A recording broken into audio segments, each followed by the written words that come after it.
They said that he was with me because of my money, and he kissed my hands and said such words that I have never heard in my life. So that my children would allow us to get married, he agreed to a marriage contract. In the event of my death, he would inherit nothing. But who would have thought that the day before the wedding this would happen? I was standing in the hospital corridor, still wearing the flower-streaked apron I'd forgotten to take off when they wheeled him out of my kitchen. Somewhere behind the double doors, machines were breathing for the man I loved. The man everyone swore was only after my money. The man who'd argued with the lawyer that afternoon, insisting, make it stronger. I don't want Annie's kids thinking I'm sniffing around their inheritance. And now here I was, with his name on a clipboard, a half-signed marriage contract in my purse, and a nurse asking me politely to sit down before I fainted. But if you really want to understand how I ended up with a 40-year-old fiancé unconscious in intensive care the night before our wedding, we have to rewind. We have to go back to the night I walked in on my husband. Not the one in the hospital. The first one, Stuart. The night the old Annie died. There should be a word for the sound a life makes when it cracks. For me, it was the high, breathy moaning I heard from upstairs when I opened my front door. Not the kind that belongs in your house when you've been married 40 years. The kind that freezes your blood. It had been an ordinary Thursday, right up until it wasn't. My daughter Kelly had a corporate party downtown. Mom, could you please take the kids? We won't be late, she'd said, already half in her dressing room mirror, contouring her cheekbones like she was going into battle instead of an HR gala. Of course I'd agreed. I always agreed. I'd spent the whole afternoon making lasagna the way Dad likes it for my husband, Stuart, and packed a bag of crafts and snacks for the grandkids. I kissed him on the forehead as he settled into his recliner, TV blaring, a half-empty beer already sweating on the side table. Don't wait up, I joked. He grunted, eyes never leaving the game. Romantic, after 40 years. Halfway to Kelly's suburb, somewhere between the highway exit and a kid's song on the radio, my stomach dropped. My phone. I could see it in my mind's eye, sitting on the entryway table where I'd set it down while I tied my shoes. My whole life in that little rectangle numbers, banking app, the only decent photos I had from the last few years. And my daughter, who considered any unreturned text a personal attack, would panic if I went dark. So I turned the car around. That's another moment I replay sometimes, alone at night. The other life, the one where I just kept driving, arrives and never looks back. No moaning. No mistress, no starting over. But that Annie didn't exist. I parked in the driveway, surprised to see Stuart's car still there. For a second I thought maybe his buddy had come over with a six-pack and they'd decided to watch the game together. I pictured them arguing over plays, cigarette smoke drifting out the open window despite my decades of begging him to quit. The house was dark except for the soft warm glow spilling down the staircase from our bedroom. I stepped inside, shoes clicking on the hardwood, the familiar smell of our home wrapping around me, fabric softener, last night's coffee, a hint of his cologne buried under stale smoke. Then I heard it, a low, breathy sound, a woman's voice. At 60, you know the difference between the wheezing that means an asthma attack and a moan that means something else. But my brain chose panic over logic. My heart slammed against my ribs. He's having a heart attack. He's going to die up there alone while I'm chasing toddlers around Kelly's vinyl-floored kitchen. Stuart, I called, already moving to the stairs. Stu, are you okay? The sound stopped. Then came a flurry of whispers and the bed creaking. I climbed the stairs, my knees protesting, one hand on the railing, the other clutching my car keys like a weapon against. What exactly? Death? Fate? Our bedroom door was half closed. Light spilled into the hall. I pushed it open. And whatever was left of the old version of me, the woman who stayed quiet, who smoothed things over, who told herself this was just what marriage looked like after 40 years, died right then. Stuart was in our bed, naked, bare, blindingly naked in the way I hadn't seen him in years, except for one cheap gold chain glinting around his neck. And beneath him, tangled in my favorite quilt, the one my mother had sewn by hand 40 Christmases ago, was a woman young enough to be our daughter. Long dark hair, red lipstick smeared halfway across her cheek, the silk blouse I'd seen on Instagram ads. I knew her. I'd met her once at his office Christmas party. He'd introduced her as my assistant Mara. Her shoes ridiculous, needle-thin stilettos were on my dressing table, right where I'd left my hairbrush that morning. For a second, no one moved. 3 sets of eyes blinked. Mine, his, hers. I remember thinking, absurdly, So that's where my good pillowcases went. Annie, Stuart croaked, scrambling, falling off the bed in a tangle of aging limbs and sheets. His belly wobbled, his face turning the color of boiled beets. This isn't I can explain. Mara yanked the sheet up to her chin, as if modesty mattered at that point. Oh my God, she whispered. Oh my God. Oh my God. I stood very still. The seconds stretched. Somewhere outside, a car drove by. The neighbor's dog barked. A plane flew overhead. My life had the decency not to play dramatic music. It just shifted. I'd always imagined that if I ever caught my husband cheating, there'd be screaming, throwing things, maybe one of those soap opera slaps. Instead, everything inside me went very quiet, like someone turned down the volume. Get dressed, I said, surprising myself with how calm I sounded. Both of you. Stuart's mouth opened and closed. Annie, listen, it just happened. I've been under stress. The drinking. Get dressed. He shut up. I didn't need explanations. There was no version of events where he slipped and fell into her by accident. I stepped back into the hallway as they scrambled, my eyes catching on our wedding photo on the wall. I was 19 in that picture, drowning in lace, my hair in a ridiculous halo of curls. He was 22, all shoulders and grin, promising me forever with a rented tux and too much cologne. I'd believed him. 40 years of laundry, of Christmas dinners, of fevers and school projects and paying bills and bailing him out of yet another sure-thing business idea. 40 years of putting myself last because I thought that's what good wives, good mothers did. And this was where it got me. Watching my husband button his shirt in a panic while a woman with perfect eyeliner tried to find her other earring on my bedroom floor. Stuart followed me downstairs, babbling, half-tucked, his belt hanging from one hand. Annie, she means nothing. It's just I've been lonely. You're always with the grandkids. And I turned to look at him in the hallway. This man, this stranger I'd slept next to for decades, reeked of cheap perfume and cigarettes. And you thought the solution was to bring her here. My voice was still calm. It impressed me. Into our bed. On a night you knew I was going to be with our daughter and grandchildren. His mouth snapped shut. That's the thing about men like Stuart. They don't expect you to pull the emergency brake. They expect tears, hysteria, a little drama, then forgiveness. They count on the fact that you're tired and they're familiar, and starting over sounds harder than swallowing betrayal. They forget that women my age have a breaking point too. I'm going to Kelly's, I said. When I come back, I expect you to be gone. He blinked. Gone where? That, I said, picking up my purse from the entry table where my phone still sat patiently waiting for me, is no longer my problem. Annie, be reasonable, he snapped, the old authoritarian tone slipping back in, the one he used with the kids when they were teenagers. You can't just throw away 40 years. I'm not throwing it away, I said. You already did.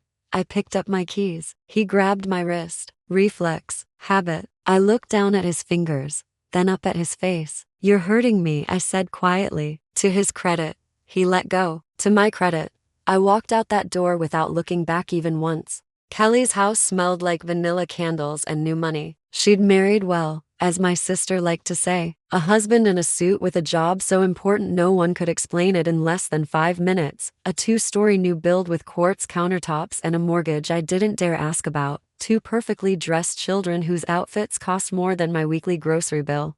I'd always been proud of her, or thought I was. It's hard to tell the difference between pride and habit when you've trained yourself to bless every choice your children make. I didn't tell her what happened that night. I watched cartoons with the kids, heated dinosaur nuggets, read 3 bedtime stories, and lied through my teeth when she and her husband burst through the door smelling of wine and expensive cologne. How was your night, Mom? Kelly asked, dropping her clutch on the counter and kicking off her heels. Uneventful, I said. My voice sounded normal. That scared me. Her husband, Mark, was half typing on his phone. Thanks for watching them, Annie. We owe you. I drove back home, funny word now, for the last time at dawn. The road's empty, my eyes gritty from no sleep. Stuart was passed out on the couch, an open beer bottle on the coffee table, the TV still glowing softly. No sign of Mara. Well, at least he'd sent the princess back to her castle. I didn't wake him. I walked up to our bedroom, pulled an old suitcase from the closet, and started packing. My fingers moved quickly, almost automatically, grabbing clothes, underwear, the few pieces of jewelry that were actually mine, my recipe notebooks, The photo album my uncle in Canada had sent me when I was little. Not much else. Turns out 40 years can fit into 2 suitcases and a grocery store tote if you're honest about what matters. I left my wedding ring on the nightstand. Stuart stirred as I came back downstairs. "What are you doing?" His voice was thick with sleep and stale beer. "Annie, what are you leaving?" I said. He lurched to his feet, eyes wild. "You're not serious. Come on, you're being dramatic." "Dramatic is bringing your mistress into your marital bed," I said. "This is logistics." He grabbed at the suitcase, and I surprised both of us by yanking it back with more strength than I knew I had. "Move, Stuart." "What about the kids?" he demanded. "What will you tell them?" "The truth," I said. "Or nothing. They're adults. They can ask you why their childhood home smells like someone else's perfume. You can't just walk out. Watch me." I left the key on the hall table, next to my forgotten phone that had started this whole mess. For the first time in 40 years, I walked out into the morning with no one expecting me back. Kelly didn't understand at first. "Of course you're staying with us," she'd said when I showed up on her doorstep, suitcases in hand, eyes red. "Mark, help Mom with her bags." She'd hugged me, kissed my cheek, told me I could stay as long as I needed. "My home is your home," she declared, which should have been my first warning. People only say that when they still very much consider it their home. In the beginning, it was almost nice. I had my own room painted a tasteful pale gray, with a guest bed that was softer than my old mattress. The kids were thrilled to have Nana around full time. "Can you come to my school play?" my granddaughter Lily begged, eyes shining. I went. I clapped the loudest. I cooked, of course. Old habits die hard, and Kelly was always so busy with projects and too exhausted to think about dinner. "You don't mind, do you, Mom?" she asked, already halfway up the stairs with her laptop open. "You always cooked better than me anyway." I told myself I didn't mind. I folded laundry, drove the kids to soccer and ballet, waited for the garage door to rumble and for Kelly and Mark to come home late, smelling of deadlines and traffic. I told myself it was temporary while I figured things out. I was 59, not 89. I could get a job, save a little, find my own place. Then one afternoon, Kelly poured herself a glass of white wine and sat opposite me at the kitchen island, studying my face. "Mom," she said, "have you looked in a mirror recently?" I glanced at her, confused. "What?" She gestured with the stem of her glass. "You're not taking care of yourself, Kelly. I help with the kids, I cook, I clean." "I didn't mean like that," she interrupted. "I mean you. When was the last time you got your hair done? Or bought new clothes that weren't beige?" I looked down at my cardigan. "Beige, comfortable, fine. I've had a lot going on," I said stiffly. "Your father, yeah, about that." She took a sip of her wine, eyes sharp. "I talked to Dad." My heart dropped. "He told me what happened," she said. "With that assistant?" "Oh," I said. Somehow, the word didn't cover it. "Look, what he did was awful." She made a face, a little theatrical grimace. "Disgusting, actually. Bringing that woman into your bed? Gross." "Thank you," I said, relieved. "I'm glad you she added. "There's always a but." "But," Kelly continued, "I also told him I kind of understood." My mouth fell open. "You what?" "Mom, come on." She set her wine down, leaned forward. "You've let yourself go."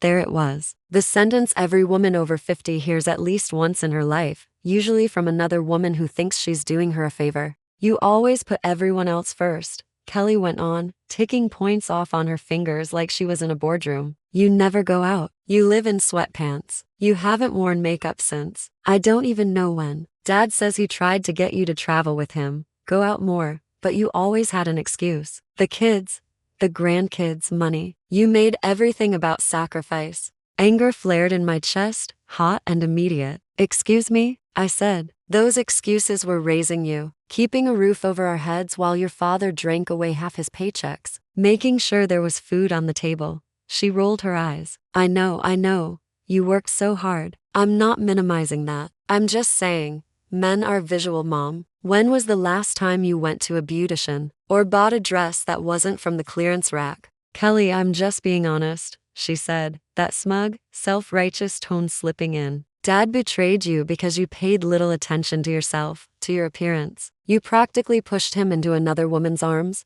The words hit me like a slap I never saw coming. I stared at my own daughter, the one I'd sat up all night with when she had ear infections, the one whose prom dress I'd sewn by hand when we couldn't afford the designer one she wanted. So it's my fault, I said slowly. Your father cheated because my hair isn't good enough for him, she sighed impatiently. It's not that simple, Mom. I'm just saying you can't blame everything on him. Relationships are work. You let the romance die. I was busy keeping him alive, I said, my voice trembling now. Driving him to the hospital every time his lungs decided to quit, begging him to quit smoking, hiding the bottles so he wouldn't drink himself into a stroke. Does that count as work to you? Kelly flinched, just a flicker. Then her jaw tightened. You're being emotional, she said. I'm trying to help you. Honestly, if you'd taken better care of yourself, this might not have happened. The tears I'd been holding back since I watched Stuart's back as I walked out finally spilled over. I stood up,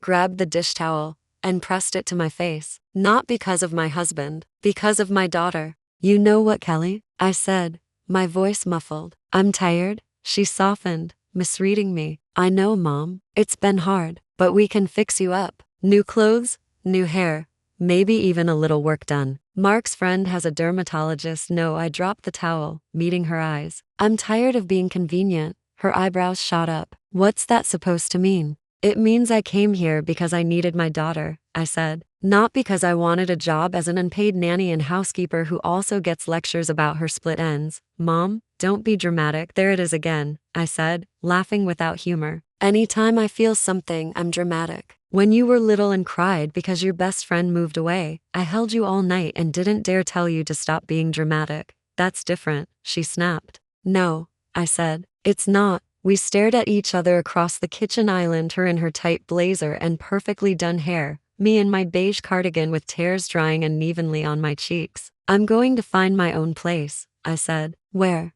Kelly demanded. On what money? You don't work. Dad's still in the house. You have nowhere to go. She said it like a fact, not an insult. That made it worse. I'll manage, I said. I always do.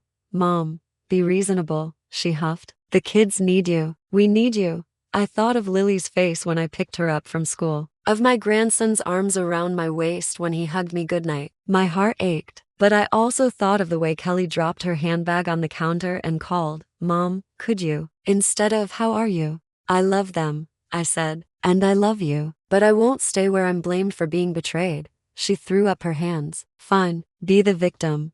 I smiled then. It startled both of us. Oh, darling, I said, I'm done being the victim. You'll see. The first night in the hotel, I cried in the shower. Not the delicate, cinematic crying, either. The ugly kind, with red eyes and snot, the sound swallowed by the water. 40 years of swallowed words backing up in my throat at once. I'd booked a cheap room near the highway with a floral bedspread and an air conditioner that rattled. The towels were thin, the free breakfast was mostly bread and coffee, and the walls were so thin I could hear the man in the next room snore. But the keycard was mine. My name was on the receipt. My suitcase was under my bed. No one expected dinner at 6 sharp. I woke up at dawn, stared at the yellowed ceiling, and realized I could spend the whole day doing absolutely nothing for anyone else. The feeling was terrifying. I made toast from the breakfast bar, sat by the vending machines with my plastic cup of coffee, and opened my bank app. There it was.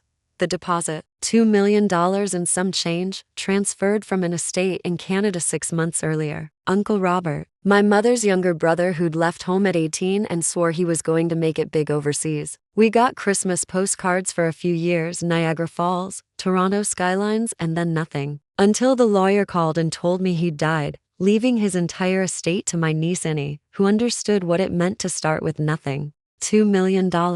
At the time, I'd told Stuart we'd use it for retirement, pay off the mortgage, finally get him that fishing boat he'd always wanted. He'd agreed, kissed my cheek, and then promptly used my inheritance in every argument we had about money. We're fine, Annie. You've got that Canadian windfall. Why are you always so tight with cash? I stared at the numbers, thumb hovering over the screen. For the first time, I let myself think, this is mine, not ours, not the family's. Mine. I was still absorbing that thought when my phone buzzed with Kelly's ringtone. I almost didn't answer. Old reflexes die hard. Hello, Mom? Her voice sounded ragged. Where are you? Safe, I said. At a hotel. Why? Are the kids okay? The kids are fine. A pause. I'm not. Something in her voice made me sit up straighter. What happened? Silence. Then a sharp inhale. Mark is cheating on me, she blurted. That bastard is cheating on me. I closed my eyes. You know that thing people say karma is real? I'd never believed it. I'd believed in casserole dishes and doing the right thing, not cosmic justice. But at that moment, in a hotel lobby that smelled like industrial cleaner and burnt coffee, I pictured the universe looking down, raising one eyebrow, and saying, "Now you understand." "How do you know?" I asked gently. She sniffled. I saw his phone. I wasn't even snooping. He left it on the counter, and a message popped up from someone named Mila. "Oh," I said. That little emoji carried more information than any sentence. "They booked a hotel last month. Our anniversary weekend," she said, voice breaking. "He told me he had a conference. I stayed home with the kids. I reorganized the pantry while he was." Her words dissolved into sobs. My heart, traitor that it is, broke for her. Not because she'd suddenly turned into a saint, but because pain is pain, even when it comes wrapped in irony. "I'm so sorry," I said, "and I meant it." "I don't understand," she choked. "I do everything. I keep myself in shape. I get my hair done. I wear decent clothes. I take care of the kids. I even go to his stupid client dinners and smile. Why wasn't it enough?" Her earlier words echoed in my mind. "Dad betrayed you because you paid little attention to yourself." "Well," I thought wryly, "here we are." "Kelly," I said carefully, "do you remember what you told me in the kitchen last week?" She was quiet. "You said Dad cheated because I let myself go," I reminded her. "Because I didn't get my hair done or buy new clothes. That's different," she whispered. "Is it?" I asked. "You've done everything right. You're beautiful, successful, well-groomed. And he cheated anyway." "Don't say it like that," she snapped, then sucked in a breath. "I mean, I know. I just thought if I was perfect, it wouldn't happen to me." My chest ached. "Sweetheart," I said, "cheating isn't about what the other person lacks. It's about what the cheater is missing inside themselves." She cried harder. "I'm such an idiot," she sobbed. "I treated you so badly. I blamed you for what Dad did. I'm so sorry, Mom. I'm so sorry." I let the apology land. I let myself feel it. For once, I didn't rush to say it's okay and smooth it over like a wrinkle in a tablecloth. "It hurt," I said honestly, "hearing my own daughter tell me my husband's betrayals were about my hair and my clothes. But I'm glad you understand now." "I do," she whispered. "I really do." We sat with that for a moment. Two women, mother and daughter, connected by a phone line and the shared sting of being betrayed by the men who promised us forever. "What are you going to do?" I asked. "I don't know," she said. "What did you do?" "I left," I said simply. "And then I cried a lot in a hotel shower." She gave a watery laugh. "I can't just leave," she said. "The kids, the house." "You can," I said, "but you don't have to decide today, Mom." Her voice softened. "Will you come?" There it was. The old pull, the old roll. "I'll come," I said, "but I'm not moving back in." "I know," she said quickly. I need my mom." So I went. Not as a nanny, not as a live-in help, as a mother, with her own room at a hotel and a keycard in her purse and a bank account that belonged to her. Karma doesn't always show up with lightning bolts and justice speeches. Sometimes it just lets your daughter taste the medicine she once forced down your throat. It's not that I wished it on her, but I'd be lying if I said a part of me didn't think, now maybe she'll stop telling me to get bangs as a solution for infidelity. After a month of hotel life and emotional triage at Kelly's house, I realized something. I needed a job, not for survival, technically. The inheritance could have kept me comfortable if I lived modestly, but money wasn't the point. I needed a reason to get up in the morning that wasn't someone else's crisis. So I went back to the one thing that had always been mine: baking. When I was 19 and newly married, Stuart had insisted I drop out of culinary school. "What's the point?" he'd said. "We're going to have kids. Who's going to raise them if you're off making fancy cakes for strangers?" I'd let the enrollment papers gather dust in a drawer, telling myself there'd be time later. Later turned into 40 years, but the knowledge was still there, kneaded into my hands, tucked into my wrists. I'd baked for every school fundraiser, every birthday party, every neighbor's baby shower. I knew my way around butter and sugar the way Stuart knew his way around an ashtray. One Tuesday, I walked past a restaurant with a handwritten sign in the window. "Help wanted, pastry chef baker. Experience required." The place was called Olive and Thyme, one of those modern bistro-style restaurants with hanging plants and exposed brick. Couples lingered over wine in the front. The yellow light looked warm. On impulse, I opened the door. A hostess with a nose ring and a sleek ponytail glanced up. "Hi, welcome. Do you have a reservation?" "No," I said, suddenly aware of my thrift store jeans and cardigan. "I saw the sign. For a baker." Her eyes slid to the flour-smudged flyer taped to the window. "Oh, 1 sec." She vanished behind the bar. A moment later, he appeared. Tan forearms dusted with flour, dark hair falling into blue eyes, apron tied around a trim waist. Younger than me. Too young, I thought at first, to own a place like this. But his gaze was steady, confident. "I'm Andrew," he said, wiping his hands on a towel and offering me one. "You're here about the pastry position?" I took his hand, suddenly aware of my callous fingers and chipped nail polish. "I'm Annie," I said. "Annie Stewart. And yes, I used to, well, I've baked my whole life." He smiled. It wasn't the polite smile people give older women, the indulgent one. It was interested. "Tell me what you've done," he said. "In general, or with pastry?" I asked, and he laughed. "Let's start with pastry," he said. "We'll save the memoir for after you sign the contract." That startled me more than it should have. The idea that someone could imagine a future for me in his restaurant after knowing me for 3 seconds. "I went to culinary school for a year when I was 19, I said, the old shame pricking. "I had to drop out when I got married, but I kept baking. Wedding cakes,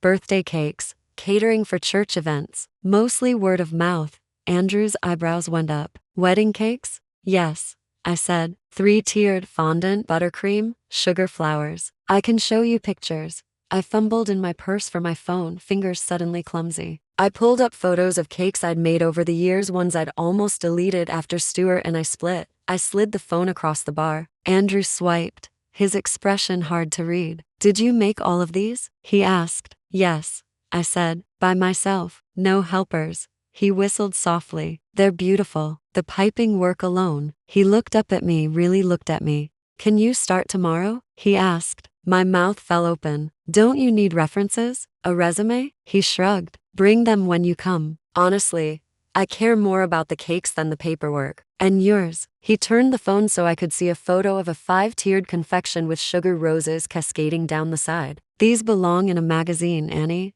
My cheeks warmed. "Tomorrow then," I said, my voice a little shaky. As I left the restaurant, contract not yet signed but something in me already awake in a way it hadn't been in years, my phone buzzed. A text from Stuart. "We need to talk." I stared at the screen a moment. Then I shoved the phone in my pocket and walked toward the bus stop. Tomorrow, I had pastries to make. The kitchen of Olive and Thyme became my second home. It smelled like coffee and cinnamon and lemon zest. The stainless steel counters gleamed, the ovens hummed, and the first time I slid a tray of croissants into the heat, I felt something loosen in my chest. I was good at this. Better than good. The servers started calling me the cake witch, though they swore they meant it lovingly. "Annie, those macarons yesterday? People actually fought over the last one," the hostess told me one night, eyes wide. "Please don't let them bleed on the floor," I said dryly, and she snorted. Andrew was everywhere, checking plates, smoothing over a customer complaint with a smile, tasting sauces, swearing in Italian at a delivery that arrived late. He'd grown up in a restaurant family, he told me one afternoon while I piped cream into eclairs.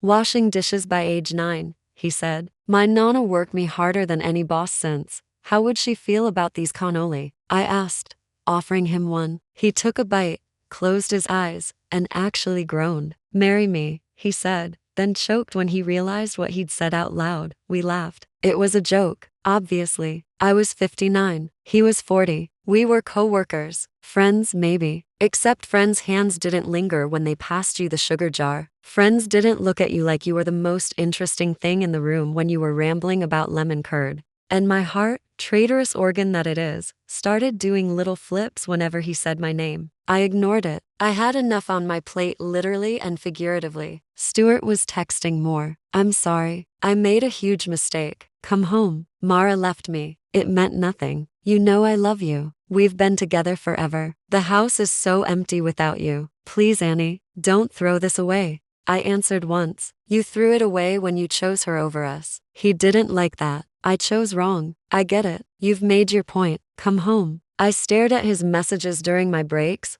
my apron dusted with flour, my fingers still tingling from rolling out dough. I used to believe that forgiving made you noble, that staying made you strong. Now, wiping a smudge of chocolate from my wrist, I realized sometimes strength was knowing when to never again cross the threshold that once defined your whole life. I didn't block him. I wasn't that person yet, but I muted his messages and let his apologies pile up and read. Stuart showed up at the restaurant once. It was a slow afternoon, the lull between lunch and dinner. I was in the back assembling a lemon tart when the hostess stuck her head into the kitchen. "Annie, there's a guy out front asking for you. Tall, balding, smells like Marlboros and bad decisions." I knew before she finished. My stomach clenched. He was at the bar, of course, ordering a whiskey he couldn't afford. If I knew him. Stuart turned as I approached, his eyes raking over my apron, my messy bun, the flour streak on my cheek. "Wow," he said. "You actually did it."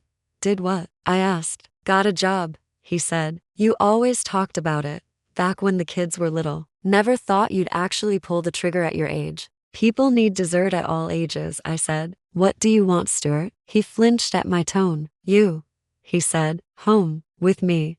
"No," I said. He blinked. "Just like that? No discussion?" "We discussed it when I found you with your assistant in our bed," I reminded him. "This is the follow-up. Mara had left him," he said. "She didn't like the reality of his finances, or maybe she'd just found another man with fewer wrinkles and more savings. Either way, he was alone." "It's different now," he insisted. "We can start over. I'll quit smoking. I'll drink less. I'll..." "Stop," I said. "You're not selling a used car. You're asking me to forget who you've been for 40 years. He scowled. "I made a mistake, Annie. Don't pretend you're perfect. You ignored me for years. Always with the kids, the grandkids, your church ladies. That still doesn't explain why you had her in our bed," I said. He looked away. "Look," he said, voice turning pleading. "We're not young. Do you really want to be alone at our age?" I thought of my hotel room, of my own keycard, of the restaurant kitchen, of laughter, of sugar dusted over fresh pastries,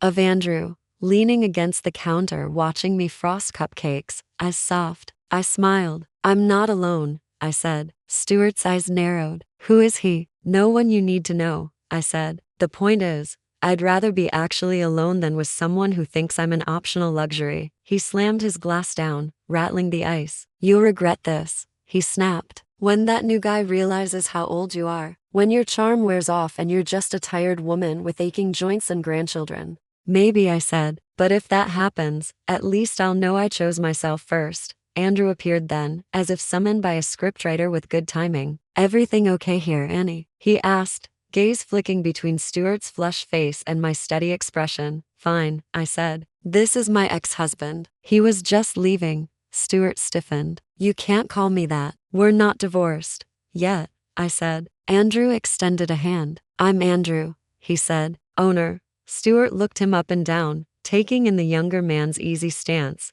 the way his hand hovered slightly near my elbow. He laughed. It wasn't a pleasant sound. "Of course," he said. "The boss." "Yep," I said, meeting his eyes. "And my friend." Stuart snorted. "Good luck," he told Andrew. "She'll give you everything and then complain you never give anything back." Andrew's jaw tightened. "That's not how I see her," he said coolly. Stuart shook his head, tossed some bills on the bar, and stalked out. The door swung shut behind him, and with it, something in me did too. Andrew looked at me. "You okay?" I exhaled slowly. "I will be," I said. He nodded, like he believed me. Love at my age doesn't arrive the way it does in movies. There were no slow-motion montages, no sudden thunderstorms forcing us into each other's arms. There were Tuesday mornings when the oven broke and we fixed it together. There were Thursday nights when he'd sit at the back table, exhausted after closing, and I'd bring him a slice of whatever cake hadn't sold. One night, we ate chocolate torte in silence while the dishwasher hummed and the city outside faded. "You know what I like about you, Annie?" he asked suddenly. "My frosting?" I suggested. He smiled. "That too. And the way you don't apologize for existing."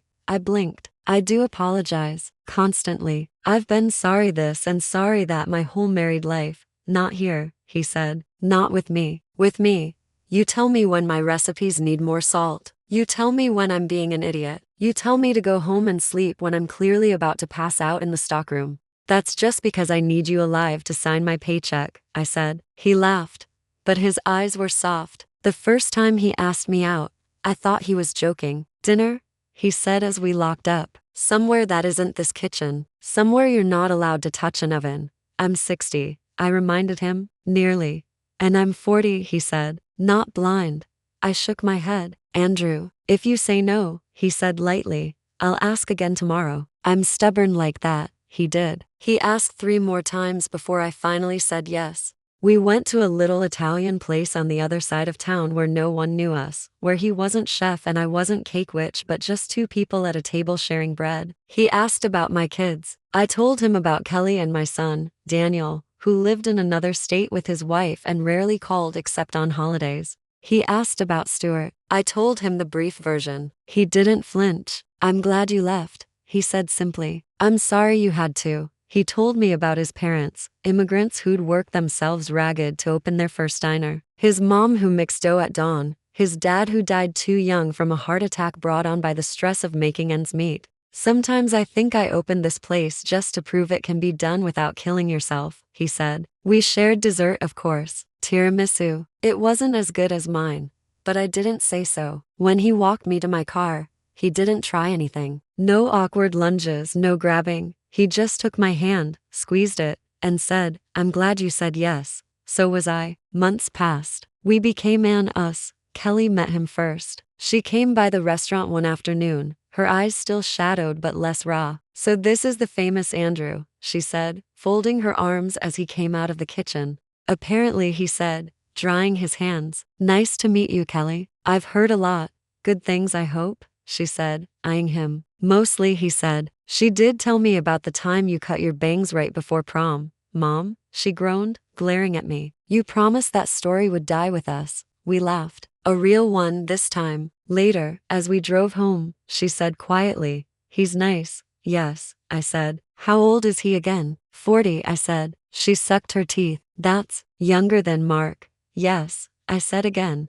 And you're almost 60. There it is, I muttered. I'm just saying, she said. People will talk. They always do, I said. I've spent my whole life worrying what people think. I'm tired. She glanced at me. Do you love him? She asked. Yes, I said, surprised at how easily it came. And he loves me. She nodded slowly. I'm happy for you, Mom, she said. Really, just be careful. The real trouble started when Daniel found out. My son called me in high dudgeon, his voice echoing down the line like I was still the one responsible for his homework. Mom, are you out of your mind? He demanded. A 40-year-old? He's my age. He's older than you, I corrected. By 3 years? That's not the point, he snapped. You barely know this guy. I've been working with him for a year, I said. I see him more than I ever saw your father when he was holed up in the basement watching TV. Does he know about the money? Daniel asked. Because that's my concern.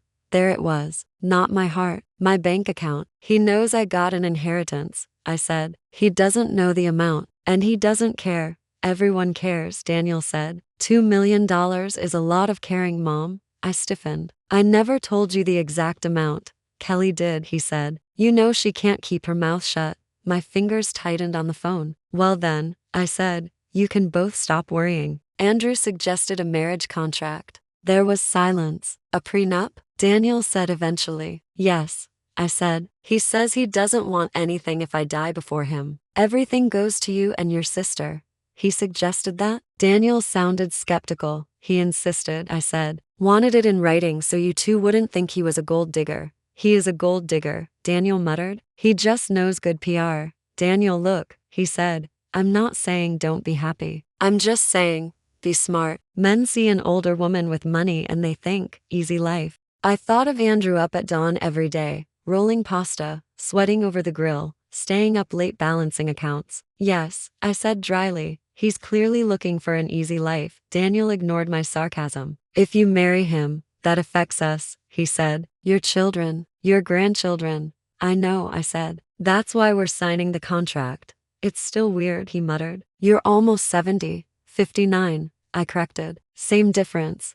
God save me from my own offspring. The day we met with the lawyer, Andrew held my hand under the table. Are you sure? He asked quietly as the attorney shuffled papers. I hate that we have to go through this, I'm sure, I said. The lawyer, a brisk woman with sharp glasses, slid the documents toward us. Miss Stewart, as we discussed, this agreement states that in the event of your death, all your personal assets, including your inheritance, go directly to your children. Mr. Romano, she nodded at Andrew, waives any claim to your estate, including the house you own jointly should you choose to buy one together. And in the event of my death? Andrew asked. She pushed another document toward me. Everything goes to you, unless you choose to change it later. I swallowed. I don't want your money, I said. I know, he said, but I want you to have it anyway.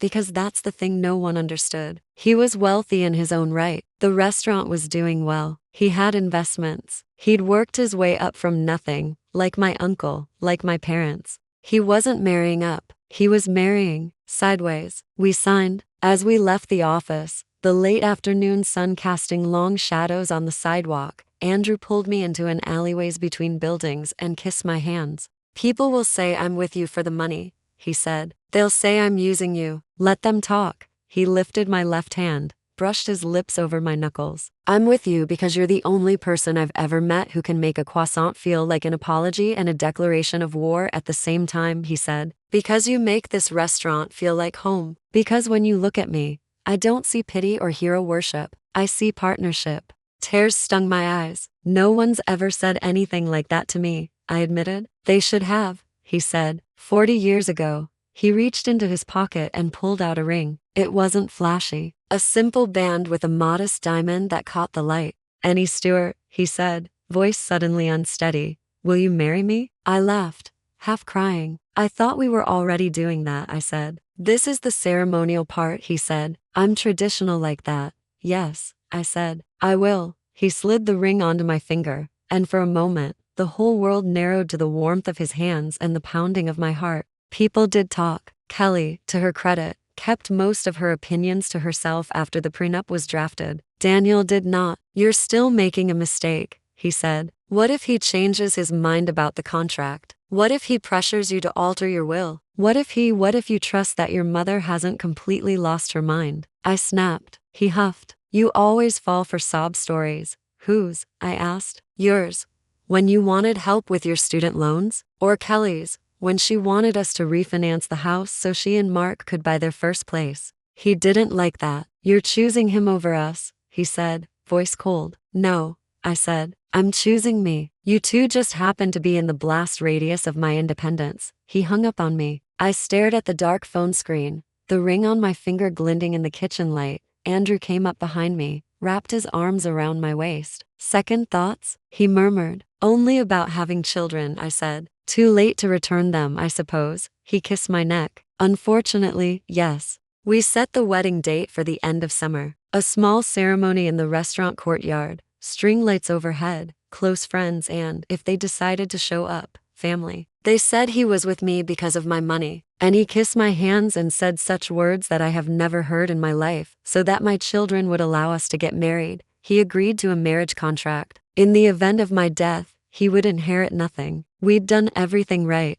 fair, reasonable. But who would have thought that the day before the wedding this would happen? It was chaos in the best possible way. The restaurant was closed to the public, reserved for wedding prep, which mostly meant friends dropping off decorations and the staff buzzing around pretending not to cry every 5 minutes. Annie, where do you want the flowers? The hostess called, arms full of white roses. On the arch, I said, and save some for the tables. Kelly was at the bar, assembling little favor boxes with Lily. Daniel hadn't arrived yet. He'd sent a curt text that morning. My flight lands at 6. Don't expect me early. My heart pinched, but I pushed it aside. In the kitchen, I was doing what I did best. Baking. Most brides don't make their own wedding cake, Andrew said, leaning against the doorway, watching me frost 3 towering tiers of vanilla sponge. Most brides also don't trust anyone else with the piping, I said. Besides, it's cheaper. He rolled his eyes. We have a cake budget,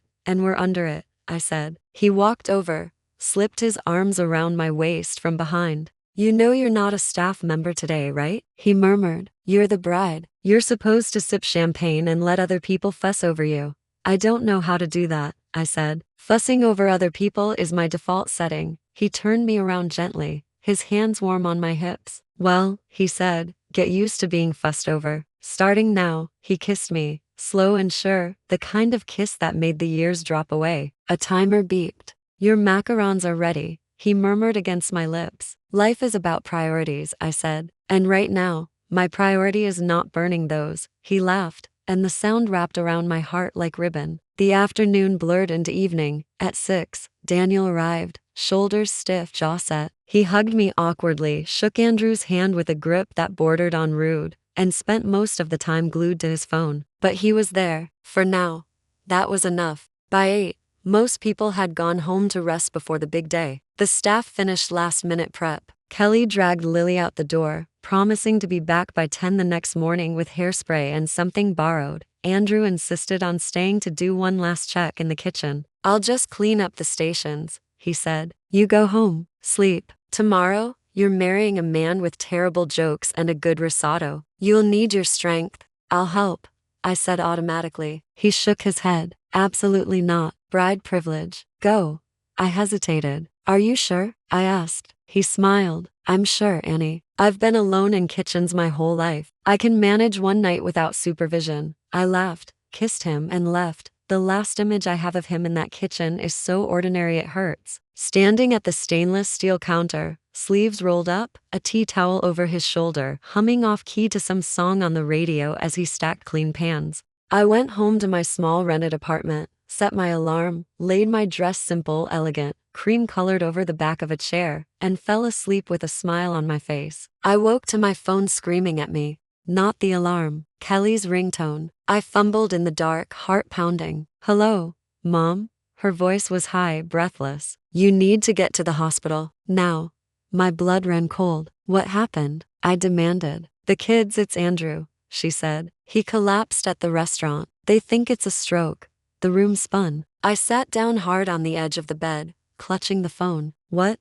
Dad, I mean, Mark got a call from one of the waiters, she babbled. They were with him when it happened. He was in the kitchen. Then he just dropped. They took him to St. Mary's. Mom, are you there? Mom? I'm coming, I said. My voice sounded distant, like it belonged to someone else. Tell them I'm coming. I don't remember getting dressed. I don't remember the drive. I must have broken every speed limit in the city. I remember the fluorescent lights of the emergency room, the smell of antiseptic, the sight of Andrew on a gurney, being wheeled down a corridor by nurses in blue scrubs, his face slack, one arm hanging off the side until a nurse gently tucked it under the blanket. Sir? I called, stupidly formal. Andrew? He didn't answer. A nurse stepped in front of me. Ma'am, you can't be back here, she said. Family only. I'm his fiancé, I said. We're supposed to be married tomorrow. Her face softened. Come with me, she said. They settled me in a plastic chair in the corridor outside the imaging room. Machines beeped, carts rattled past, voices murmured over the intercom. Kelly arrived, breathless, eyes wide. She wrapped an arm around my shoulders. Mom, she whispered. I'm so sorry. He was fine, I said, staring at the closed door. He was baking. He was joking. He was fine. Strokes can happen suddenly, she said, especially with stress. I should have stayed, I said. If I'd stayed, don't, she said sharply. Don't you dare blame yourself. You'd just have been there to watch it happen. The doctor emerged eventually, tall, tired eyes behind glasses. Miss Stewart? He asked. Yes, I said, my voice barely more than a whisper. I'm Dr. Patel, he said. I'm the neurologist on call. Your fiancé has had a significant stroke. The words hit like stones. Is he going to die? I asked. We've stabilized him, the doctor said carefully. Right now, he's in critical but stable condition. The next 48 hours are important. Can I see him? I asked. In a moment, he said. There is something else you should be prepared for. The area of the brain affected can impact memory and cognition. We won't know the full extent until he wakes up. Memory? I repeated, the word hollow. Yes, he said gently. He may have trouble remembering recent events, or in some cases, people. I stared at him, my heart beating in my ears. People, I said. Loved ones, he clarified. Partners, family. They said that he was with me because of my money, and he kissed my hands and said such words that I have never heard in my life. So that my children would allow us to get married, he agreed to a marriage contract. In the event of my death, he would inherit nothing. But who would have thought that the day before the wedding this would happen? Dr. Patel put a hand on my shoulder. When he wakes up, he said, I need you to be prepared for the possibility that he may not remember you. The corridor tilted. I gripped the edge of the chair. Not remember me. The woman he'd asked to marry him. The woman he'd build a future with, signed contracts with, argued over frosting with. The woman who'd finally dared to believe she could have something for herself. I took a shaky breath. Well, I said, my voice breaking, I'll just have to make him fall in love with me twice. The doctor blinked, then smiled softly. You can see him now, he said. I stood up on trembling legs and followed him toward the room where my future lay, machines humming, memory shattered, heart still beating. And that's where I'll leave you, for now. Because the real story, the one about love that forgets and finds its way back, about revenge that looks a lot like living well, about starting from scratch when the recipe gets burned, starts when he opens his eyes and looks at me like I'm a stranger, and calls me mom. When I stepped into his room, the first thing I noticed was how small he looked. Andrew was never a big man, but he filled a room. He had that kind of presence, shoulders back, eyes sharp, hands always moving, directing, stirring, fixing. Now he lay flat on a hospital bed, pale against the two white sheets, one side of his face a little slack, and 4 taped to the back of his hand. Machines beeped steadily, indifferent to my panic. Hey, I whispered, stepping closer. It's me. His eyes were closed. I took his hand, cool, limp, and rubbed my thumb over the calluses I knew so well. You're going to hate this food, I babbled quietly. I saw the menu on the wall. Gelatin in 3 flavors, mystery meat, mashed potatoes that never saw an actual potato. You'll be begging for my risotto by Tuesday. The nurse by the monitor smiled faintly. Talk to him, she said. He might hear you. It helps. You heard the woman, I said, pulling the visitor's chair closer. You're getting a full running commentary, mister. No refunds. I told him about the chaos at the restaurant, about Kelly yelling at a florist over the phone, about Daniel pretending not to care and failing miserably. I told him about the cake waiting in the walk-in fridge, frosting perfectly smooth, sugar flowers set. You better wake up, I said, my voice shaking. I am not marrying a man who stands me up twice. Once at the altar and once in the ICU is too much even for me. Hours blurred. At some point, Kelly convinced me to go home, shower, change, and come back. Call me if he wakes up, I told the nurse, writing my number on the little whiteboard like a prayer. He woke up while I was lathering my hair. Of course he did. I walked back into the ICU with damp hair pulled into a bun and a heart that felt like it was beating outside my chest. The nurse at the desk looked up. Miss Stewart, he's awake. The world narrowed. He's talking, she said gently. Dr. Patel is with him now. You can go in. I smoothed my shirt, wiped my palms on my jeans, and stepped through the doorway. Andrew's eyes were open. That was the first thing. They were unfocused, ash blue instead of bright, but open. Dr. Patel stood at his bedside, shining a small light into each pupil. Follow the light with your eyes, Andrew. Good, very good. I hovered in the doorway. Andrew turned his head slowly in my direction when the door clicked shut. His gaze caught on me. For a second, something flickered their recognition, maybe, but then it slid away like a fish in cloudy water. Hi, I managed. It's me. He frowned slightly. Who?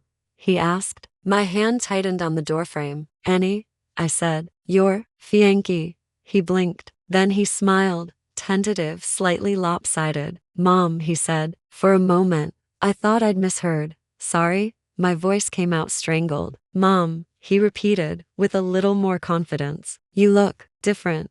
Dr. Patel turned to me, apology already in his eyes. Andrew, he said calmly, this is Annie. Remember? We talked about her earlier. She's very important to you. Andrew shifted his gaze between us, confusion deepening. No, he said slowly. That's my mom. He squeezed his eyes shut, like he was trying to push the right picture into focus. She used to wear her hair like that, he said, up, when she cooked, and she'd yell at me for stealing cookies. He chuckled weakly, then winced, his hand flying to his head. Pain, easy, Dr. Patel murmured. Don't push it. I swallowed hard and forced my feet to move. I walked closer to the bed, every step feeling like it might crack me open. Andrew, I said softly, taking his hand. Your mom, your real mom, she died when you were 20, remember? His fingers twitched in mine, his eyebrows knit together.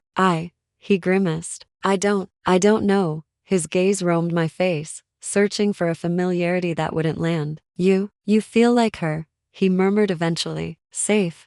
Then his eyes filled. Did I do something wrong? Why are you crying? Only then did I realize tears were running down my cheeks. I laughed. It sounded like it had gravel in it. I'm crying because you're alive, I said. And because you're calling me mom, which is going to be a hell of a conversation starter at our wedding. Dr. Patel cleared his throat gently. Miss Stewart, he said low, can I speak with you outside for a moment? I let go of Andrew's hand. It felt like ripping Velcro. I'll be right back, I told him. You promise? He asked. His voice was so earnest, so childlike, that my heart crumpled. I promise, I said. I'm very stubborn. You'll figure that out. Again, in the hallway, the doctor used the tone people reserve for telling you your house needs to be demolished. This is consistent with the area of the brain affected, he said, hands folded. He has some retrograde amnesia. His childhood memories seem relatively intact, but there are gaps in his recent memory. How recent? I asked. Last year? Last 5 years? He hesitated. We won't know the full extent yet, he said, but from our initial tests, it seems he remembers owning a restaurant. He remembers his parents. He remembers some staff, but not all. And he does not currently recall meeting you. The words sliced. He thinks I'm his mother, I said dully. For now, Dr. Patel said, it's not unusual for the brain to misfile faces. You fit an emotional shape for him: comfort, care, safety. His mind is reaching for someone to attach those feelings to, so I'm a walking emotional coat hanger, I muttered. He almost smiled. Something like that. Is this permanent? That's the big question, he admitted. Some patients recover significant memory over weeks or months. Some never do. Often, they form new memories perfectly well while having gaps in older ones. So he could fall in love with me again without remembering the first time, I said. Dr. Patel tilted his head. That's one way to look at it, he said. I will say this. Familiar sensations can sometimes trigger recall. Smells, sounds, routines. You may be an asset in that process. An asset, I repeated. Is that doctor for pain in the ass who won't leave? He smiled properly this time. Sometimes the stubborn ones help the most. He sobered. But Miss Stewart, I must also say this. This is going to be hard. For him, certainly, but also for you. Watching someone rebuild themselves while you carry the weight of what used to be is not easy. I've seen partners burn out. I raised 2 kids and kept a grown man alive out of sheer nagging for 40 years, I said. I can handle hard. I don't doubt that, he said gently. Just be kind to yourself too, okay? Kind to myself. A revolutionary thought. I became a fixture in the rehab wing. They moved Andrew there after a week in ICU. Once he was stable. The right side of his body was weak. His speech sometimes slurred when he was tired, but he was alive. Alive and baffled by me. Morning, Annie, the nurses would call as I walked in with my tote bag. What's on the menu today? One of the therapists would ask, eyeing the container in my hand. Because of course, a weaponized pastry. Doctor-approved mini lemon tarts, I'd say, with half the sugar and twice the guilt. I'd bake in the evenings and bring little portions in plastic containers. The dietitian glared at me at first, until she tasted one and decided we could coordinate. Andrew's eyes always lit up when he saw me. At first, it was the simple joy of a familiar face in a sea of white coats and strangers. Hi, Mom, he'd say sometimes, then catch himself, frown, and correct. I mean, Annie, depends on whether you eat your vegetables. I'd joke. If you don't, I am your mother, and you're grounded. He'd laugh, then wince at the effort, but it grew easier every day. We played along with the misfiled familiarity. I teased him about the tragic hospital coffee. He teased me about my knitting attempts for the other patients. Those socks look like they were designed by Picasso. We watched cooking shows on the little TV mounted too high on the wall and critiqued the chefs under our breath. Why do you know so much about food? He asked one afternoon, halfway through a spoonful of my vanilla custard. I blinked. Because I work with you, I said. Or, I did. Before you tried to die and ruin my wedding catering schedule. You work with me? He frowned, like I'd told him he moonlighted as a ballerina. I own a restaurant? Yes, I said patiently. Olive and Thyme. You opened it 8 years ago. Your Nana would be proud, at least of the food. Maybe not the hanging plants. 8 years, he repeated, rubbing his forehead. I don't. It's all fuzzy. I get flashes, noise, faces. He looked at me, Did I? He took a breath. Was I good to you? The question was so naked it knocked the air out of me. Yes, I said, my throat tight. You were very good to me. You're probably the first man who ever was. He swallowed hard. I wish I could remember, he said. You will, I said, more firmly than I felt. And if you don't, we'll make new memories until your brain gives up and gets with the program. He smiled a little. You sound like my Nana, he said. She used to bully my brain into doing what she wanted to. Smart woman, I said. There were moments that felt like tiny miracles. The first time he tasted my lemon tart post-stroke, he closed his eyes. This is important, he murmured. What? The tart. No. This feeling. His brow furrowed. I've felt this before. He shook his head, frustrated. Like home. Take your time, I said, fighting back tears. Was there a courtyard? He asked suddenly. Lights, people laughing, plants everywhere. Too many plants. You complained you'd have to dust the leaves, I gasped. Yes, I said, that's the restaurant. And I did complain about dusting the leaves. He opened his eyes wide. And you were there, he said slowly. You had flour on your cheek. I wanted to, he broke off, color rising in his face. Never mind. You wanted to lick it off, I supplied dryly. He stared at me. How do you know that? He whispered. Because you did, I said. Twice. I nearly smacked you with a rolling pin the first time. A laugh burst out of him, shocked and delighted. And then, just as suddenly, the moment slipped away. His eyes clouded. It's like trying to hold smoke, he said bitterly. Just when I grab it, it's gone. I cupped his face gently, feeling the rough stubble under my palms. Hey, I said softly. Smoke still smells like what it came from. Your feelings are there, even if the facts are hiding. We can work with that. Not everyone was on board with my optimism. You're killing yourself, Kelly said one evening, watching me slip on my shoes to go back for the late visiting hour. You're there all day, then you bake half the night. Baking calms me, I said. You want me on the streets instead? Joining a biker gang. She sighed. Mom, what if he never remembers? What if you put yourself through all of this for nothing? For nothing? I echoed. Spending time with the man I love while he learns to walk and talk again is not nothing. You know what I mean, she said. It just seems cruel of life to do this to you. First Dad, now this. Cruelty doesn't get to have the last word unless we let it, I said. Besides, I'm not starting from scratch. I'm starting from experience. She watched me pull my coat on. Mom, she said hesitantly, do you ever regret not staying with Dad? I mean, at least with him. You knew who he was. I turned slowly to look at her. I know exactly who your father is, I said. And that's precisely why I left. She grimaced. He's been calling me, you know, trying to get me to talk you into going back. I rolled my eyes. Of course he has. I told him no, she added. I told him I wouldn't do his dirty work. Something in me softened. Thank you, I said. She bit her lip. I was awful to you, she blurted. Before, blaming you for what he did, saying he cheated because you didn't get your hair done. I hear myself now and I want to go back in time and slap me. I smiled sadly. You were speaking from fear, I said. You thought if you did everything right, you could control men's bad decisions. I know that game. I played it for 40 years. She nodded, eyes shiny. I filed for divorce, she said quietly. From Mark. My lawyer says I'll be okay. I'll have to go back to work full-time, but I think I'll sleep better at night. Good, I said. Welcome to the club of women who realize we're not emotional support animals. She laughed wetly. Daniel still thinks you're crazy, she added. He says this is a sign from the universe that you shouldn't marry Andrew. Then it's a good thing Daniel doesn't run the universe, I said. He can barely run his own laundry schedule.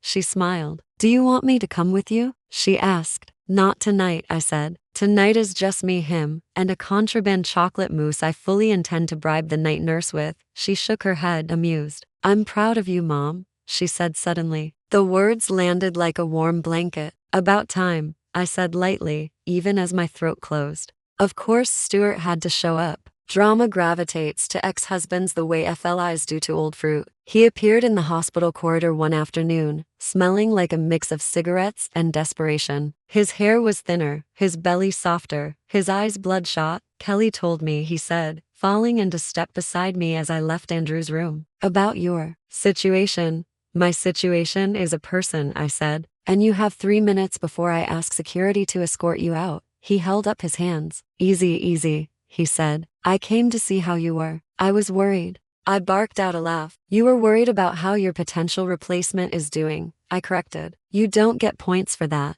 He winced. Okay, look, he said. This guy Andrew, he's what, 40? 41, I said. Why? So he's got a long road ahead of him, Stuart said. Rehab? Recovery. All that. You're going to spend the rest of your life pushing a wheelchair for a man who might never remember your name? At your age? My age, I repeated. You say that like I'm a forgotten yogurt in the back of the fridge. I'm just saying, he went on, oblivious. You could come back home. We could forget this whole mess. Start over. I'd take care of you. We're the same age. We have history. This guy, he's broken. I stopped so abruptly he almost ran into me. Broken?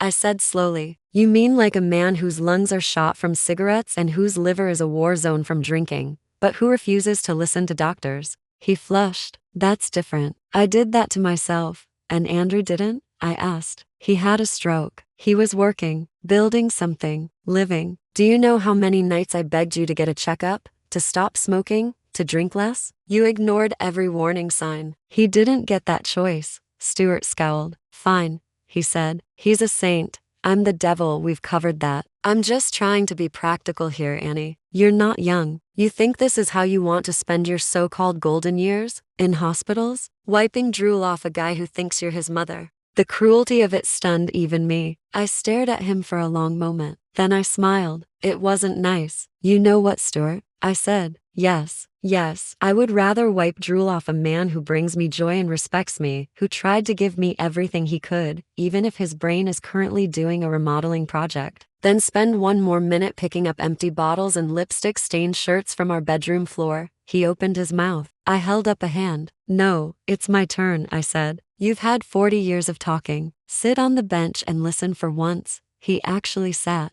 I took care of you through every wheeze, every hangover, every doctor's warning, I said, the words coming hotter, faster, not out of obligation, out of love. I forgave a lot, too much. The missed birthdays, the forgotten anniversaries, the just one more drinks that turned into 3. I forgave the way you made me feel small every time I wanted something for myself. That's not fair, he muttered. Fairness doesn't enter into it, I said. Reality does. When you cheated, it wasn't a slip. It was the logical conclusion of 40 years of me letting you think I'd always be there no matter what. That version of me is gone. He looked away. You think this guy won't hurt you? He said quietly. They all do. Maybe he will, I said. Maybe he won't. The difference is, I'm not afraid of being alone anymore. That's my revenge, Stuart. Not slashing your tires or keying your car. Living a life where your opinion is background noise. He flinched like I'd hit him. The divorce papers will be in your mailbox next week, I added. I've spoken to a lawyer. Given your infidelity, and the fact that I can prove you spent a good chunk of our shared money entertaining your assistant, I'll be fine.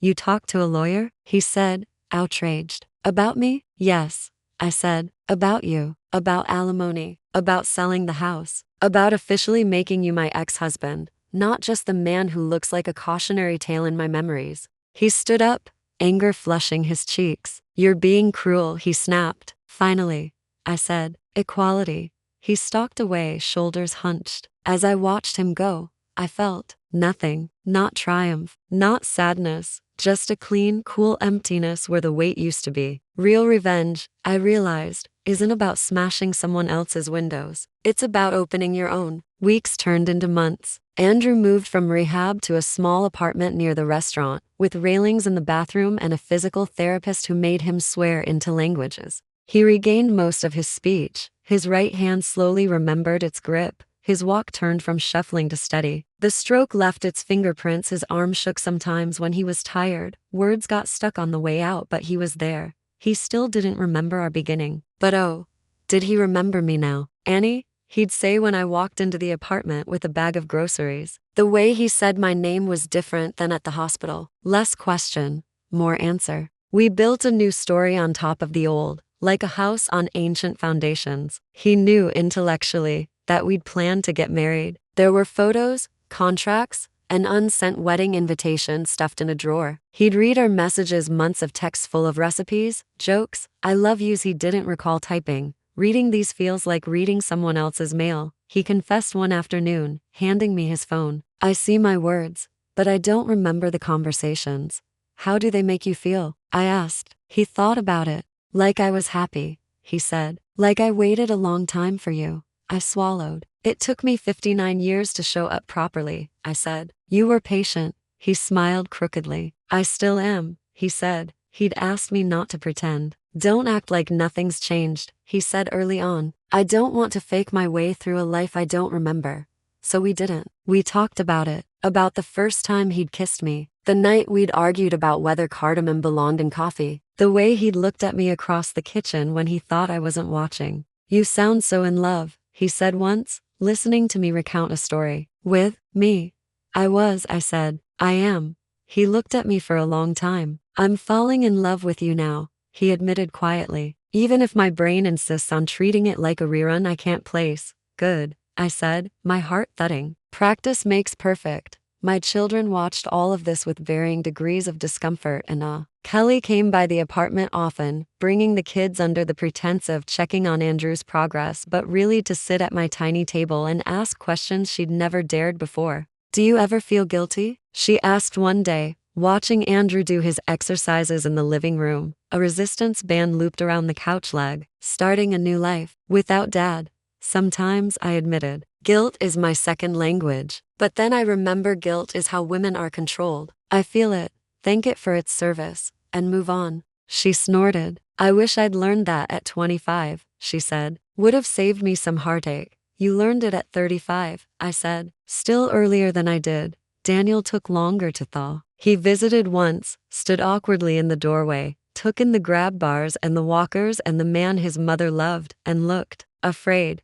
Hi, Andrew said, offering his left hand the strong one. You must be Daniel. I've seen you in pictures. Right, Daniel said, shaking it. Yeah, it's okay to stare, Andrew said cheerfully. I know I look like the before photo in a rehab brochure. Daniel huffed a surprised laugh. Later, when Andrew went to rest, my son pulled me aside. Are you happy? He asked, his brow furrowed. Yes, I said. I'm exhausted. I'm terrified half the time. I'm learning more about Medicare than I ever wanted to know. And I am happy. He rubbed the back of his neck. I was hard on you, he muttered. About the money. About him. You were scared, I said. Of losing your safety net. He flinched. I don't want your money, he said quickly. I mean, I did. I thought I did. I thought it would make everything easier. But seeing you now. He looked toward the bedroom where Andrew's soft snores drifted out. I get that this is more important.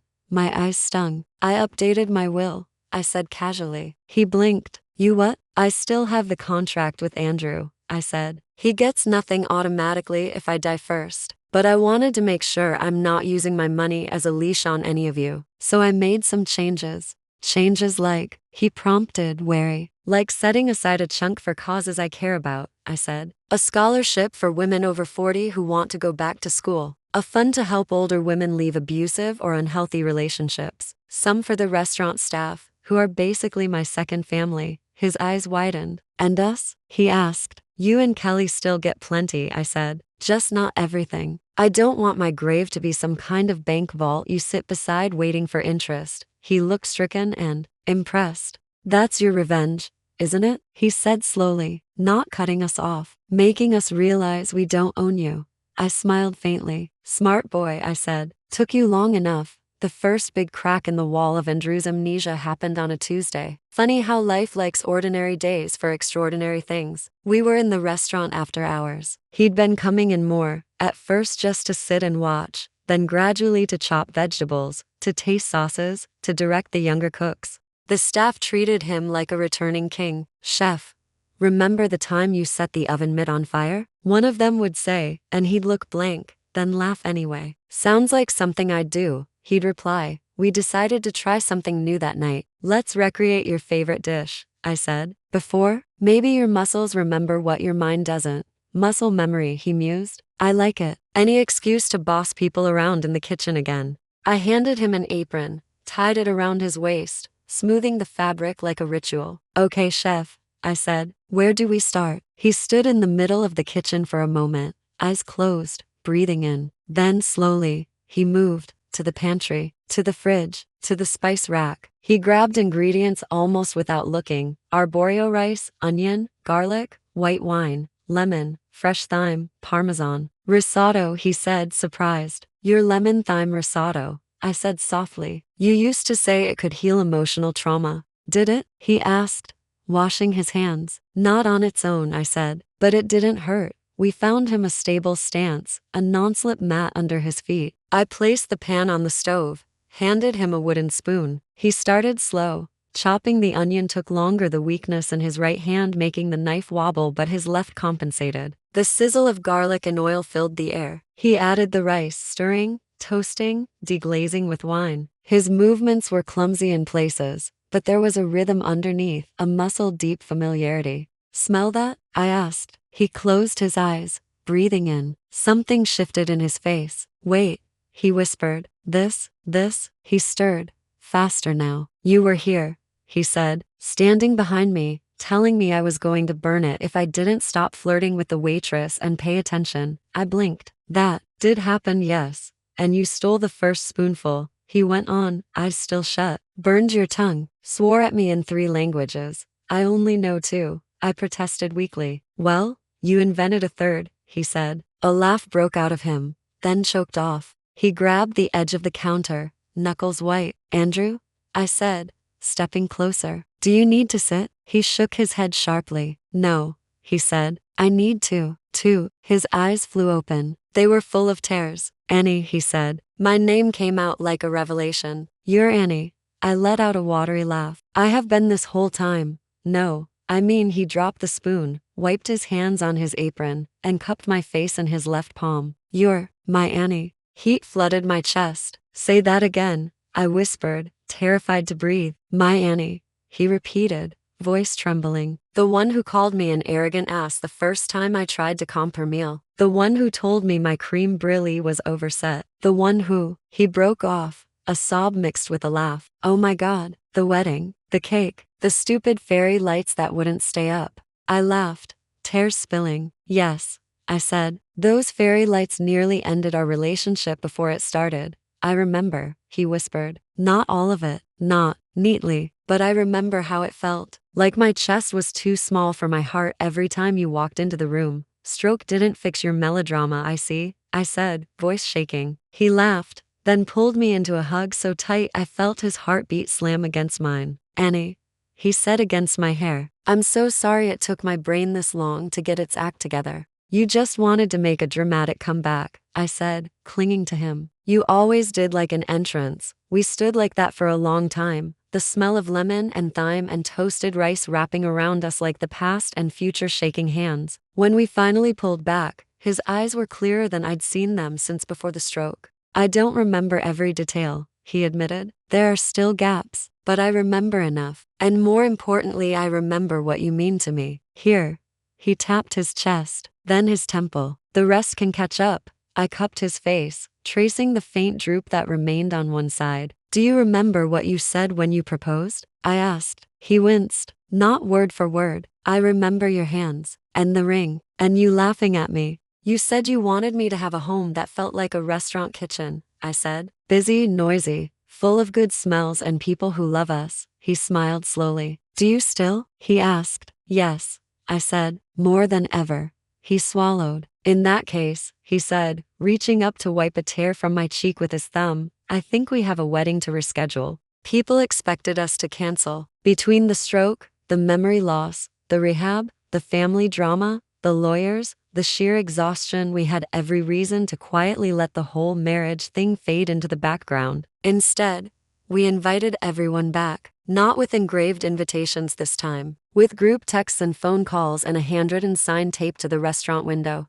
Is this wise? Daniel asked, watching me arrange flowers on the arch in the courtyard. No, I said. It's reckless. It's insane. It's perfect. He huffed a laugh. Do you need anything? He asked. Yes, I said. For once in your life, I need you to stop worrying about my bank balance and start worrying if your tie matches your suit. He looked down. What's wrong with my tie? Nothing, I said. I just like watching you panic. He rolled his eyes, but he smiled. Kelly came over, smoothing my dress, a simple, knee-length ivory number that didn't even pretend I was a blushing virgin. "You look beautiful," she said, voice thick. "Thank you," I said. "So do you. Divorce agrees with you," she laughed, swatting my arm. "I brought something," she added, reaching into her purse. She handed me a little velvet box. Inside was a delicate silver bracelet with a tiny engraved plate. "Start again," I read aloud. "I had it made," she said, "for you, to remind you that it's never too late. That's what you've shown me." I blinked the tears away. "That's what we've shown each other," I said. She helped fasten it around my wrist. The restaurant courtyard glowed. String lights zigzagged overhead, reflecting off wine glasses and the polished surfaces of the tables. The staff had outdone themselves. There were candles, flowers, little framed photos of me and Andrew, some from before the stroke, some after, a timeline of two people stubborn enough to get to I do by any means necessary. Stuart didn't come. I didn't expect him to. He'd signed the divorce papers with a hand that shook more from anger than age. We'd divided assets, sold the house, split retirement accounts. It was dull and clinical and deeply satisfying. He texted me once, "Congrats. Don't say I didn't warn you, life with a sick man is hard." I stared at the screen for a minute, then deleted the message. He wasn't wrong. Life with someone rebuilding their brain and body is hard. So is life with someone who spends 40 years draining you like a battery. If I had to choose my hard, I'd choose this one, every time. The ceremony itself was small, just us, the kids, the grandkids, the staff, a few close friends who'd grown into family over months of hospital coffee and waiting room gossip. Andrew stood at the simple arch, his suit hanging a little looser than the first time thanks to the weight he'd lost in the hospital. His right hand trembled slightly where it rested on his cane. His eyes were steady. The officiant, a friend of his from the Chefs Association who'd gotten ordained online and still insisted on wearing a proper stole, cleared his throat. "Dearly beloved," he began, "we are gathered here today again, because apparently these two are gluttons for emotional roller coasters." Laughter rippled through the courtyard. He talked about love, about choice, about the courage it takes to start over at any age. Then it was time for vows. We'd decided to write our own. "Ladies first," Andrew said, squeezing my hand. "Sexist," I muttered, "but fine."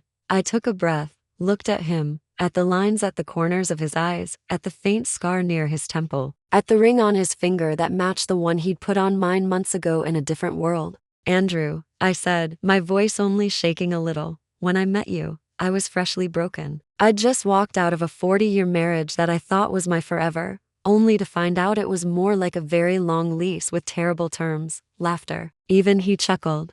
"I didn't trust joy," I continued. "I didn't trust kind words. I definitely didn't trust a handsome younger man who offered me a job and a decent espresso in the same sentence." He grinned. "But you didn't push," I said. "You didn't demand I heal on your timeline. You gave me a kitchen and a key and a place to belong. You encouraged me to argue with you. You never once made me feel old. You made me feel my throat closed new." I took a breath. When you had the stroke, I thought, that was it. That the universe had looked at my little patch of happiness and said, "Oops, that's clearly a clerical error. Let's fix that," I said. "Watching you look at me and not know I was the woman you'd decided to spend your life with was one of the deepest pains I've ever felt." Tears streamed down his face. "But even then," I said, "you were still you. The you who cracked jokes with the nurses. The you who flirted with the physical therapist just enough to get an extra 10 minutes of walking time. The you who looked at me and felt safe, even if your brain slapped the wrong label on me."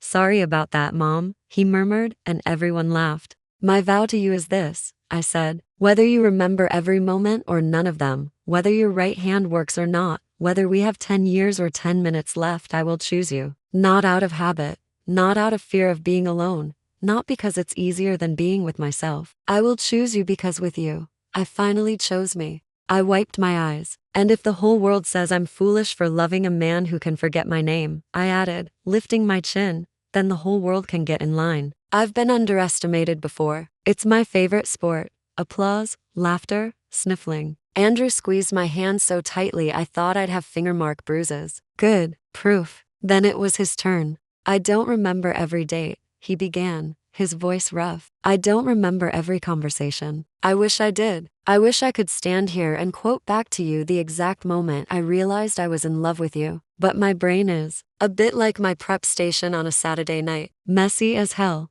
Laughter. What I do remember, he said, is a feeling. The first time I saw you in my kitchen, your hair pulled back, your hands in dough, yelling at me for putting vanilla in the chocolate ganache. I remember thinking, oh, there you are.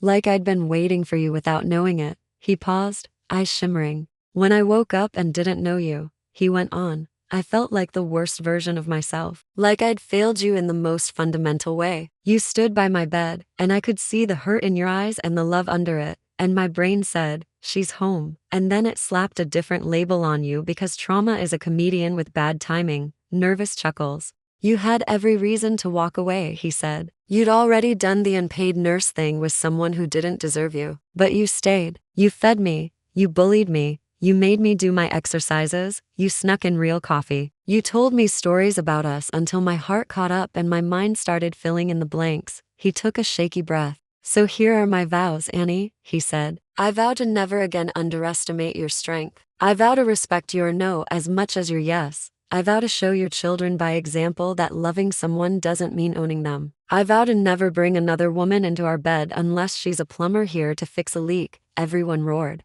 And if my brain decides to short circuit again, he added quietly, I vow to keep falling in love with you, over and over, no matter how many times it takes. I was full on sobbing at that point. So was half the courtyard. The officiant made a choked noise. Okay, before I make a fool of myself, he said, rings please. We exchanged rings again. Same bands. New story. I now pronounce you husband and wife, the officiant said. Again, you may kiss your bride, preferably in a way that doesn't require a cardiologist on standby. Andrew leaned in. His lips were familiar and new at the same time. When we broke apart, the courtyard erupted into cheers. The grandkids ran up, hugging our legs. The staff whistled. Kelly wiped her eyes. Daniel clapped, for once not looking at me like my life choices were a group project he was failing. For the first time that day, I let myself exhale. We'd done it. Against the stroke, against the gossip, against the children's fears, against my own doubts. We'd made it. Life after the wedding wasn't perfect. Anyone who tells you love fixes everything has either never loved or is trying to sell you a book. Andrew still had bad days. Days when the fatigue hit so hard he could barely roll out of bed. Days when words stuck in his throat, when frustration made him throw the spoon across the kitchen and swear at his own hand as if it were a misbehaving employee. Stupid arm,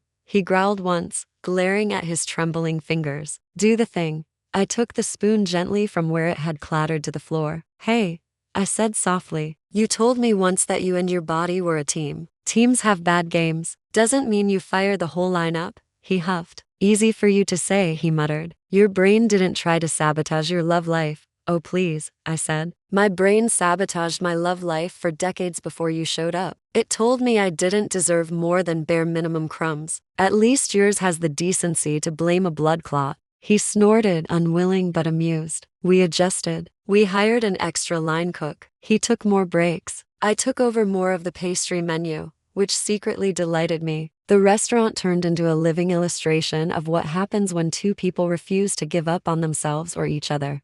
We started a weekly tradition, Second Chance Sundays. Every Sunday, we'd host a special dinner featuring dishes that had once failed in some way, recipes we'd messed up in the past and perfected later. On the menu, we told their stories. The overly salted soup that became a stew. The collapsed soufflé that turned into a trifle. The burnt sugar that discovered it was meant to be caramel. People loved it. They came for the food and stayed for the feeling that nothing is ruined beyond redemption, especially if you had enough butter. I started a little side project with some of my inheritance. A program at the restaurant called Seasoned Hands. We hired women over 50 who'd been pushed out of jobs, who'd taken time off to raise kids, who'd been told they were too old to start over. We trained them to cook, to bake, to manage the front of house, to handle bookkeeping. We paid them properly. We listened to them. The kitchen became a chorus of stories. I got divorced at 53, Maria would say, flipping a burger. He took the house. I took the grill.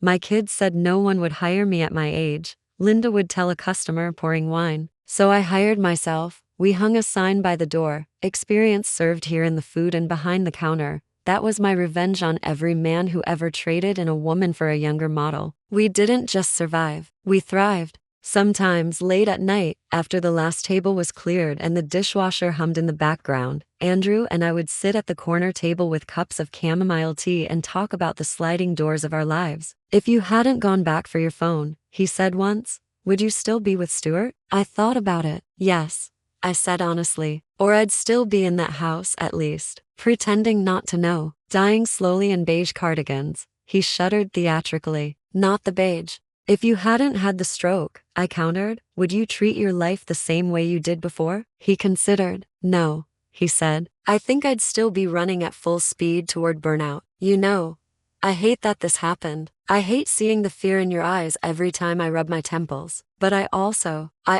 like who I am becoming because of it. Does that make sense? Perfect sense, I said. Trauma isn't a gift, but what we do with it can be. He raised his mug. To starting over, he said. At 59 and 41, I added. At any age, he said. We clinked mugs. One evening, I came home to find Kelly sitting at our kitchen table, flipping through a notebook. Making fun of my recipes? I asked, hanging up my coat. No, she said. Learning.